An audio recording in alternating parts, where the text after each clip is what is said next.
Well, for some reason this afternoon, I got to thinking about Harvey Farholt and his wife Vicky and how kind and generous they had been to me back when Jackie took the kids and moved to Utah and I was feeling destroyed. So I gave him a call, and he was delighted to hear from me. Said it was making his whole week that I had called him, and he said that he didn't know that anybody had ever said a bad thing about me. And I thought, well, now maybe. It turns out I did know that one good thing was said about me. Judge Swisher called me about 12 years ago and said that he and Judge Pratt were visiting and got to wondering whatever happened to Nathan Kirk. So Bob called me, and it was quite a privilege to have a Superior Court judge call to check up on me, like, what are you doing and why are you doing it? And so I said to Bob, back when you were the city attorney for the city of West Richland, I had a strategy that usually got my indigent defendants favorable treatment. And he said, yeah, I know you did. I know what that strategy was. And what it was that I had watched some of the more sophisticated, successful lawyers such as John, can't remember, and Diehl Rettig. Diehl was a very handsome professional man. He had the most beautiful silver-colored hair, and one day he decided to dye it black. And so there were these two just sort of reprobate drunk lawyers who were coming down the hall together, and they saw Diehl, and they said to each other, Diehl, or Rem, did I ever introduce you to Diehl Rettig's son? And the other lawyer says, my God, boy, you look so much like your father. That exchange was all over the courthouse within about a half an hour, laughing about poor Diehl dyeing his hair black. Anyway, I had watched like Diehl Rettig would walk into the conference room on pre-trial, where you tell the judge, yeah, we're ready to go to trial, or no, we've made a deal. And he'd try to make a deal, and he would browbeat the prosecutor, who was usually a young woman who was the newest person on the staff, and she wasn't about to be browbeat by some hotshot lawyer, so she'd just dig in her heels, and then Diehl would have to take his client to trial. Now, it occurred to me years later, maybe that's what Diehl wanted, was to go ahead and go to trial and ding his client another $5,000 for trial. But I was doing indigent defense, and so I got a fixed monthly fee whether we went to trial or not. So it was my benefit to not go to trial and to get a settlement. And so what I would usually do would be to, in front of the city attorney, Swisher, and the city cop, I would declare that my client was just a total dirtbag, that he did do it, and that he was just worthless piece of shit. And that's what the cop wanted. He just wanted to be validated that the guy was worthless. And as long as the cop got that, he was quite satisfied with very lenient treatment of the defendant. I got a good deal for my guy, and we went home happy. No trial. And I saved money, saved time anyway. So anyway, Harvey Farholt and I are reminiscing about such things, and he says, I don't think anybody ever said a bad thing about you, Nathan. And I thought, well, now wait a minute. About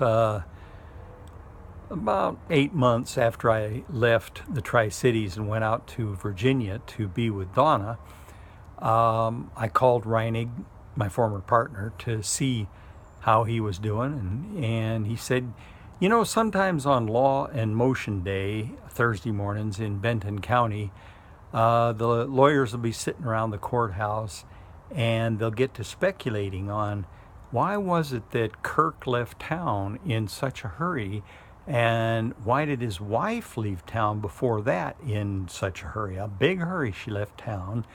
And then some of them who were in the know would point out that, well, Kirk had a secretary who left town in a big hurry before all of that.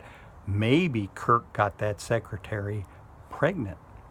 Well, now, we did have a secretary who left town in a big hurry because her son was a stoner and he cheated a dealer, and the word was on the street that not only was that kid going to be dead, but his mom and his sister were going to be dead too.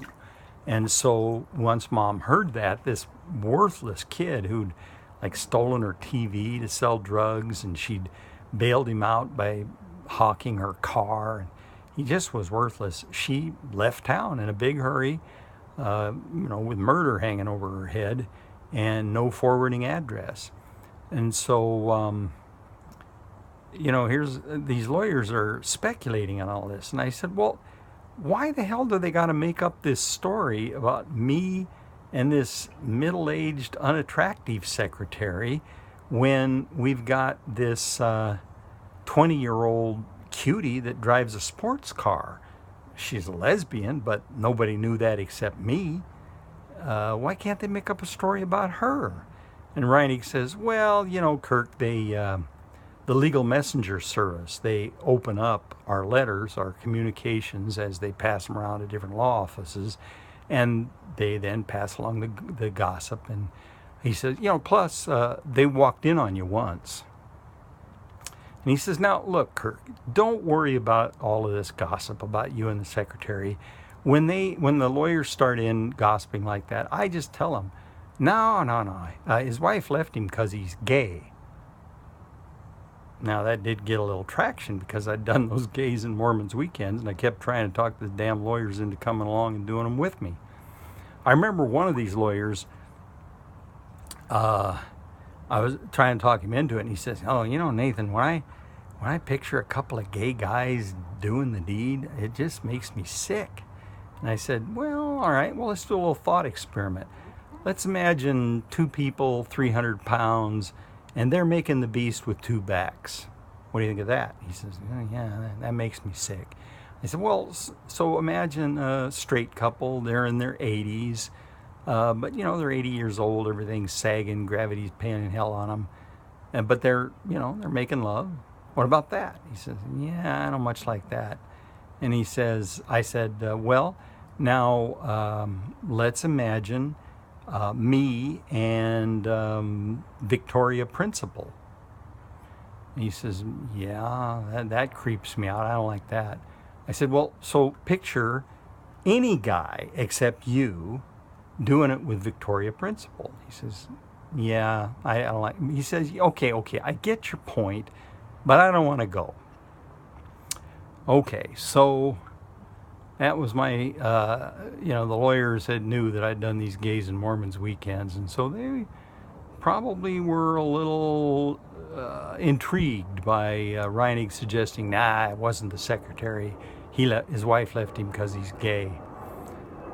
So one of the things that Harvey Farholt and I reminisced about today was that I had a case in Franklin County District Court. That's the court of limited jurisdiction. These two ladies were part of some government program where the government would pay half their wages if the employer would get pay the other half.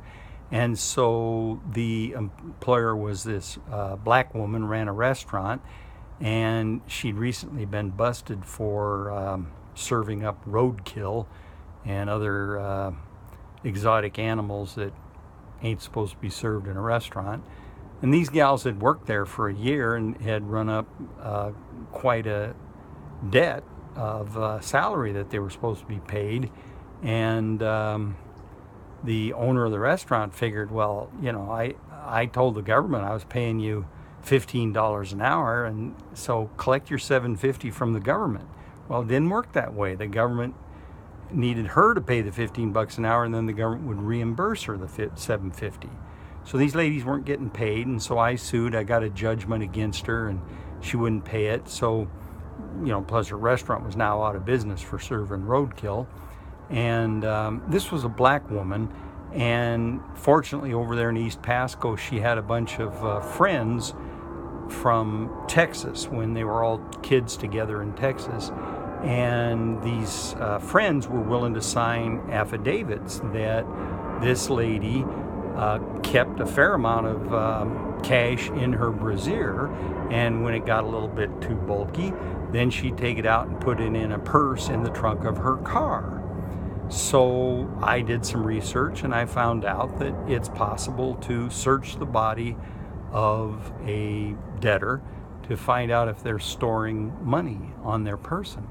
So I go to district court. Now the difficulty is that I was a fairly well-known Mormon.